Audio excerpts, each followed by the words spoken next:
কবিতাৰ শিৰোনাম অনুভৱ।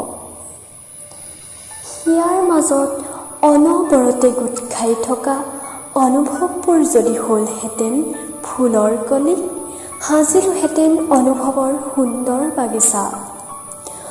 অনুভৱবোৰ যদি হ'লহেঁতেন ফুল, গাঁঠিলোহেঁতেন অনুভৱৰ সুন্দৰ মালা। অনুভৱবোৰ যদি হ'লহেঁতেন বাৰে বৰণীয়া ৰং, ৰঙা নীলা ৰঙেৰে আঁকিলোহেঁতেন অনুভৱৰ সুন্দৰ আলপনা। অনুভৱবোৰ যদি হ'লহেঁতেন বিদ্যুতৰ পোহৰ, ৰাতি দুপৰৰ আন্ধাৰ মচি অনুভৱেৰে আলোকিত কৰিলোহেঁতেন জগতৰ চৌদিশখন। এই অনুভৱবোৰেই তৰাৰ দৰে উজ্বলাই তুলিছে মোৰ মনৰ আকাশখন।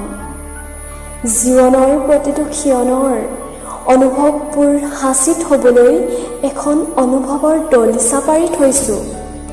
মোৰ মনৰ চোতালখনত তাৰে এটি এটি খণ্ড ওলাই আহে কবিতাৰ